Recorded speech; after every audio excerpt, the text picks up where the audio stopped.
नमस्कार दोस्तों, मैं प्रिंस और आप देख रहे हैं नई कृषि दर्पण यूट्यूब चैनल। से दोस्तों आज मैं हूँ राजस्थान के सवाई माधोपुर ज़िले में, और यदि आप डेयरी फार्म करने वाले हैं, कर रहे हैं या करने की सोच रहे हैं, तो आपको मैं समझता हूँ कि डेयरी फार्म खोलने के पहले प्रॉपर ट्रेनिंग की बिल्कुल ही आवश्यकता है। और इसी कारण से मैं पहुँच चुका हूँ सारस्वत कॉलेज एंड फाउंडेशन में, जो कि AI ट्रेनिंग काफ़ी अच्छे से कराता है। पिछले साल भी हमने यहाँ पे आया था और यहाँ पे ओपनिंग उस समय में था, लेकिन अभी जो है काफ़ी अच्छी व्यवस्था यहाँ पे है। मैं आपको बता दूं कि इनके पास एक लाइब्रेरी भी है। मुझे नहीं लगता कि AI ट्रेनिंग सेंटर में किसी लाइब्रेरी की आवश्यकता होती है, बट यहाँ पे एक लाइब्रेरी भी है। काफ़ी अच्छी व्यवस्था है, इनकी फैसिलिटीज़ बहुत ही अच्छी है, मैं ये समझता हूँ। हॉस्टल में रहने की भी काफ़ी अच्छी व्यवस्था है। कुछ बच्चों से भी मैं बातें करूँगा, पूरी जानकारी लूँगा। इसके पहले मैं आप सभी से रिक्वेस्ट करूँगा कि आप हमारे चैनल पर नए हैं तो प्लीज़ सब्सक्राइब कर लीजिएगा, साथ में बेल आइकन का बटन को प्रेस करें ताकि जब भी इस तरह का वीडियो बनाऊँ तो आपको अपडेट जो है मिलता है। आप देखेंगे तो ये कॉलेज का कैंपस है और काफ़ी बड़ा है इसमें, और आपको साथ में क्लासेस तो चलती ही है, हॉस्टल भी है, और हॉस्टल के साथ साथ में लाइब्रेरी भी है, जिसमें कि काफ़ी आसानी से बच्चे को सीखने के लिए मिलती है। तो आइए मैं यहाँ से आपको पहले क्लास में हॉस्टल का रूम दिखा देता हूँ। उसके बाद यहाँ से आप देखेंगे तो बच्चों को रहने के लिए काफ़ी अच्छी व्यवस्था यहाँ बनाई हुई है। और यहाँ से आप देखेंगे तो अभी कम बच्चे हैं, लेकिन फिर भी अच्छी व्यवस्था यहाँ पे रखी हुई है। यहाँ से आप देखेंगे तो काफ़ी शानदार एक लाइब्रेरी, जो कि अमूमन AI इंस्टीट्यूट में नहीं होता है, लेकिन फिर भी यहाँ पे है बच्चों को पढ़ने के लिए। यानी कि यदि आप ट्रेनिंग लेना चाहते हैं, ट्रेनिंग के साथ यदि कोई कोर्स कर रहे हैं, तो उसके लिए यहाँ पे वो पढ़ने की काफ़ी अच्छी व्यवस्था बनाई हुई है। और देख सकते हैं कि काफ़ी मात्रा में डिस्क रखा हुआ है, कंप्यूटर, लैपटॉप, जो भी चीज़ें होती है वो सारी चीज़ें यहाँ पे। हम क्लास की ओर चलते हैं और देखते हैं कि आखिर बच्चे यहाँ पे क्या पढ़ाई करते हैं। और काफ़ी क्लासरूम की व्यवस्था काफ़ी अच्छी है, आप यहाँ से देख पा रहे होंगे। और कुछ संख्या में जो भारी मात्रा में बच्चे कहाँ से आए, मैं ये भी आपको दिखाता हूँ कि आखिर कहाँ से आए हैं बच्चे सीखने के लिए। तो सर को थोड़ा सा मैं रोकना चाहूँगा।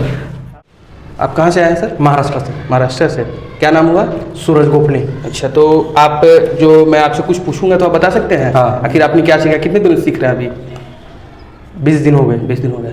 तो ब्रुसलोसिस क्या होता है, बता सकते हैं? ब्रुसोलिसिस एक गाय भैंसों में होने वाला संक्रामक रोग है। अच्छा। और जोनोटिक। अच्छा, तो आखिर AI का आप ट्रेनिंग ले रहे हैं, तो इसमें ब्रुसलोसिस की जरूरत क्या पड़ गई? ये के साथ कुछ रोगों के बारे में जानकारी बताई दी जाती है। अच्छा, बताई जाती है। हाँ। तो यहाँ आपको कैसा लगता है आके? अच्छा लगता है। अच्छा लगता है। अच्छे पढ़ाई। अच्छा। टीचिंग करते। अच्छा, टीचिंग अच्छे, तो मतलब प्रैक्टिकल वगैरह भी होती है? हाँ, होती है। अच्छा, आपको लगता है कि अच्छे से पढ़ाई होती है? हाँ। ऐसा नहीं कि कैमरे के सामने आप बोल रहे हैं? नहीं। चलिए, कहाँ से आए हैं? सर अजमेर से। कहाँ से? अजमेर से। अजमेर से आए हैं। अच्छा, आपका क्या नाम हुआ? वो सर का। तो आपको यहाँ मतलब कैसा लगता है? सर अच्छा लगता है। अच्छा, पढ़ाई कैसी होती है? बेहतरीन होती है, अच्छी होती है। कि बिल्कुल ऐसा कैमरे के सामने, तो कैमरे देखकर तो नहीं बोल रहे हैं, क्योंकि मैं सच्चाई मैं दिखाना चाहता हूँ, सच्चाई लोगों को। सर अच्छी पढ़ाई होती है जी। और हमारे टीचर भी अच्छे हैं, कॉलेज भी अच्छा है, सारे स्टूडेंट अच्छे। तो प्रैक्टिकली मतलब प्रैक्टिकल भी होता है? हाँ बिल्कुल।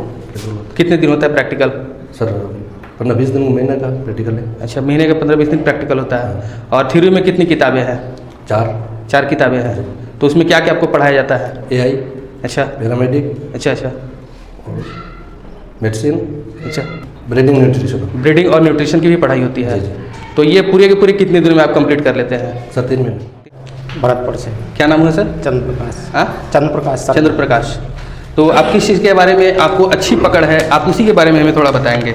मैं चाहता हूं आपकी थोड़ा सा आप हमें ये हमारे दर्शकों भाइयों को बताएं, क्योंकि अभी जो मुख्य समस्याएं हैं डेयरी फार्म में हमने देखा है, अभी तक हमने 150 से 200 250 डेयरी फार्म घूम लिया, लेकिन एक समस्या दिखता है कि लोग हिट नहीं पहचान पाते कि पशु की हिट कैसे आती है। तो आप हमारे दर्शकों को ये बताएंगे।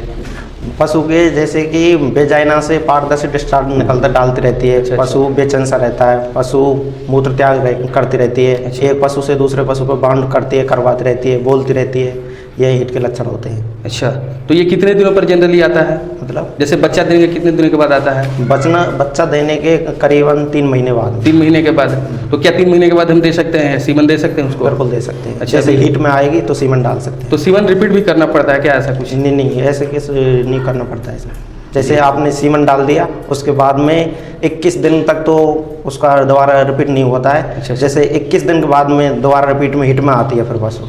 चलिए सर, बहुत बहुत धन्यवाद। मैं आपकी उज्जवल भविष्य की कामना करता हूं कि आप अच्छे से पढ़ाई करें और फील्ड में जाके अच्छे से इलाज करें, क्योंकि ये समस्या है जो मैंने पूछा आपसे, हर एक दूसरा डेयरी फार्म पे ये समस्या है। आपका क्या नाम हुआ सर? मेरा नाम सूरज शेख है। कहाँ से आए सर? मैं महाराष्ट्र सांगली जिले से आया हूँ सर। महाराष्ट्र से आप राजस्थान में आ गए? हाँ सर। आखिर ऐसा क्या लगा जो आप महाराष्ट्र से यहाँ पे आ गए? सर यहाँ पर टीचिंग बहुत बढ़िया है। अच्छा। प्रैक्टिकल बहुत बढ़िया से अच्छा, होते हैं जी। और यहाँ डिसीज सीखने मिलते हैं। AI के साथ साथ डिसीज, टीकाकरण, अच्छा। न्यूट्रिशन बहुत कुछ सीखने मिलता है। रोज डेली क्लास होती है और हमेशा प्रैक्टिकल होता रहता है। तो हमने देखा है यहाँ पे लाइब्रेरी, तो लाइब्रेरी का क्या यूज़ हो जाता है फिर? लाइब्रेरी के लिए हमें हमारे पास जो किताबें दी जाती है हम उसको पढ़ाई करते हैं, उसका जो हमें सर रोज टीचिंग करते हैं उसका हम वहाँ ये कर लेते हैं, पढ़ाई कर लेते हैं उसकी। तो बहुत सारे दर्शक भाइयों को ये नहीं पता कि रिपीट ब्रीडिंग क्या होती है, क्या आप रिपीट ब्रीडिंग बताएंगे क्या होता है? बिल्कुल बता सकता हूँ सर। रिपीट ब्रीडिंग वो होता है जो जैसे मान लो एक गाय या भैंस बार बार हीट पर आ रही है, जैसे हमने 3-4 बार उसका एआई करवाया है, नेचुरल सर्विस करवाया है, फिर भी वो हीट में आ रही है, तो इसको रिपीट ब्रीडिंग कहते हैं। इसके कारण तो बहुत है, जैसे जानवर का मोटा होना, जानवर के मोटे होने से उसके बच्चेदानी के फिलोपियन ट्यूब पर चर्बी आ जाती है, इससे जैसे जायगोट बनने में और उसका फर्टिलाइजर होने में दिक्कत आती है। चलिए सर, मैं आपका उज्जवल भविष्य की कामना करता हूं कि आप अच्छे से सीखें और फील्ड में अच्छे से इलाज करें, क्योंकि आजकल जो है सर इसमें बहुत सारा फ्रॉड भी होने लगा है। नहीं सर, बहुत सारे लोगों को जानकारी नहीं होती है, फिर भी वो फील्ड में निकल जाते हैं। तो इसीलिए मैं चाहता हूं कि आप अच्छे से सीखें और अच्छे से निकलें। प्रेगनेंसी डायग्नोसिस के केस में अपन को सबसे पहले जानवर की सर्विक्स पकड़नी है। अपन को सर्विक्स एक लैंडमार्क हो गया, उसके अंदर आप सर्विक्स पकड़ लोगे तो उसके बाद ही अपन को हॉर्न जो है वो फील हो पाएंगे। या बिना सर्विक्स पकड़े आप अगर फील करोगे तो कई बार गलत भी डायग्नोसिस हो सकता है। आप रूमन को भी फील कर सकते हो और किसी चीज़ को, ब्लैडर को भी फील कर सकते हो। सबसे पहले आपको सर्विक्स पकड़नी है, सर्विक्स से आगे फिर आ जाना है तो आपको दोनों हॉर्न उसके आते हैं। जैसे इसको सर्विक्स आसानी से पकड़ में आ रही है तो दोनों हॉर्न भी अच्छे से फील हो रहे हैं। तो कोई ट्राई करो। नमस्कार सर, स्वागत है हमारे इस यूट्यूब चैनल पर। नमस्कार जी सर। सबसे पहले मैं आपका परिचय जानना चाहूँगा और आपका ये कॉलेज कहाँ पर है उसका आप एड्रेस बता देंगे? जी, मेरा नाम मयंक शर्मा, मैं सारस्वत कॉलेज एंड फाउंडेशन का मैनेजिंग डायरेक्टर हूँ। अपना जो कॉलेज है वो राजस्थान के ज़िला सवाई माधोपुर के अंदर है, जिसकी दूरी स्टेशन से 1500 मीटर के अंदर है। अच्छा जी। तो सर किस किस तरह का कोर्सेज आप अपने कॉलेज से बच्चों को देते हैं, आप ये बताएंगे? बेसिकली तो सर हमारे कॉलेज के अंदर कई कोर्सेज है, जिसमें कई सेक्टर हैं अपने। आईटी सेक्टर है, हेल्थ सेक्टर है, ब्यूटी एंड वेलनेस सेक्टर है, एग्रीकल्चर सेक्टर है। जो अपन कोर्स कराते हैं बेसिकली एग्रीकल्चर सेक्टर का एआई का कोर्स है, जिसको अपन कृत्रिम गर्भाधान कहते हैं। ये इसकी जो ड्यूरेशन रहती है वो 90 दिन की रहती है, ठीक है, जिसके अंदर जो है 2 महीने की थ्योरेटिकल क्लासेस बच्चों को अपन देते हैं और 1 महीने का जो है प्रैक्टिकली पार्ट रहता है। बट इसके बीच में भी अपन बच्चों को जो है प्रैक्टिकल नॉलेज देते रहते हैं। जैसे कि बच्चों का प्रैक्टिकल चल रहा है, गौशाला के अंदर डेली के जो है केस आते रहते हैं, 400 से 500 पशु है, तो वहाँ पर उनको देखने को मिलता है। मतलब रेगुलरली भी विजिट करने के लिए मिलता बिल्कुल है? बिल्कुल बिल्कुल। तो क्या क्या फैसिलिटीज़ आपके पास है, पहले ये आप बताएंगे सर, क्योंकि क्या बच्चे अगर बाहर चाहते हैं तो उनके लिए हॉस्टल की फैसिलिटीज़ है नहीं है? जी, मैं आपको बता देता हूँ सर, अपने हॉस्टल की फैसिलिटी अवेलेबल रहती है, जिसके अंदर आपका जो है 1500 रुपये मंथली चार्ज रहता है हॉस्टल का। इसके अलावा लाइब्रेरी की भी मैंने फैसिलिटी दे रखी है बच्चों को, क्योंकि क्या रहता है कि हॉस्टल के अंदर बच्चे पढ़ नहीं पाते हैं, कभी आलस आता है तो वो लाइब्रेरी के अंदर चले जाते हैं। वहाँ पे एक जो है माहौल बना रहता है, जिससे वातावरण इस तरीके का रहता है कि सारे बच्चे जो है पढ़ते रहते हैं, तो उन्हें देख के ऑटोमेटिकली बच्चे को पढ़ने की इच्छा होती है, जिसके अंदर मैंने इंटरनेट सुविधा दे रखी है, एसी वगैरह सारी सिस्टम कर रखा है।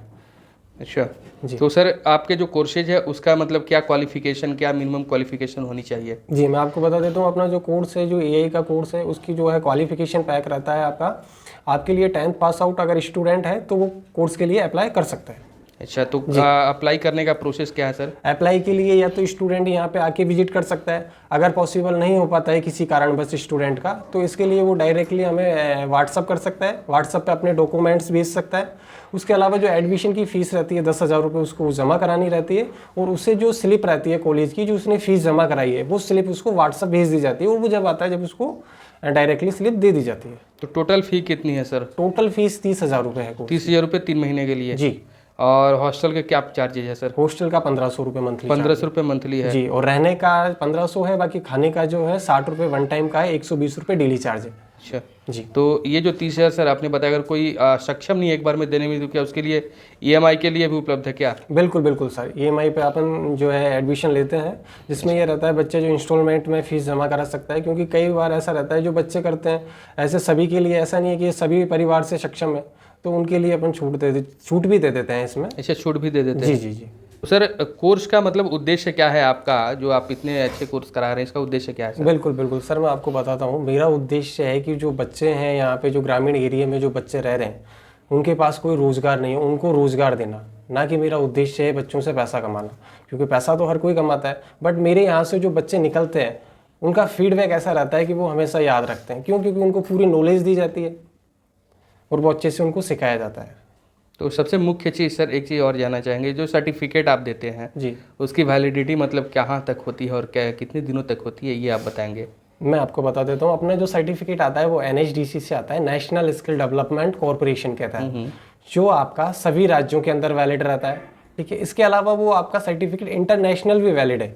ऐसा नहीं है कि आपका सिर्फ भारत के अंदर ही वैलिड है इंडिया में, बाकी इंटरनेशनल भी जैसे आप कभी अप्लाई करते हो तो वहाँ पर भी वो वैलिड रहता है सर्टिफिकेट। और इसके अलावा आपका जो सर्टिफिकेट हम जो इशू करते हैं वो ऑनलाइन चेक होता है, जिससे कि कभी कई बार ऐसा रहता है कई कॉलेज संस्था जो चलाते हैं बट उनका जो सर्टिफिकेट देते हैं बच्चों को वो कहीं शो ही नहीं हो रहा, तो वो कैसे प्रूव करेगा कि यहाँ से कोर्स किया हुआ है बच्चे ने। जी बिल्कुल, कहीं केस फंस जाता है तो उसमें बिल्कुल certificate- कई दिक्कत होती है बच्चों को, उससे बच्चों का भविष्य खराब हो जाता है, सबसे बड़ी दिक्कत है ये। और हमारा जो सर्टिफिकेट है वो ऑनलाइन चेक होता है, कहीं पर भी आप उसको चेक करा सकते हो। अच्छा। जी, तो सर जो एग्जामिनेशन होती है, क्या सर्टिफिकेट मतलब एग्जाम के बाद देते हैं, कैसे देते हैं सर? सर्टिफिकेट का टाइम रहता है आपका, एग्जाम के बाद सर्टिफिकेट मिलता है, एग्जाम के 3 मंथ के अंदर आपको सर्टिफिकेट इशू किया जाता है। अच्छा NHDC का टाइम है 3 मंथ, तो 3 मंथ के अंदर आपका सर्टिफिकेट आपको इशू कर दिया जाता है। अच्छा। जी, तो एक चीज़ और जानना चाहते हैं, जैसे आपने तो क्या अगर बच्चा पहली बार में एग्जाम फेल कर जाता है तो दूसरी अटेम्प्ट में भी वो दे सकता है, नहीं दे सकता? क्या उसके लिए क्या व्यवस्था उसके लिए बच्चा एग्जाम दे सकता है, बट उसके लिए उसकी अलग से फीस लगती है, 5,000 रुपये उसकी फीस रहती है। अच्छा। चलिए सर, काफ़ी अच्छी आपने जानकारी दी, इसके लिए आपको बहुत बहुत धन्यवाद सर। Thank you sir.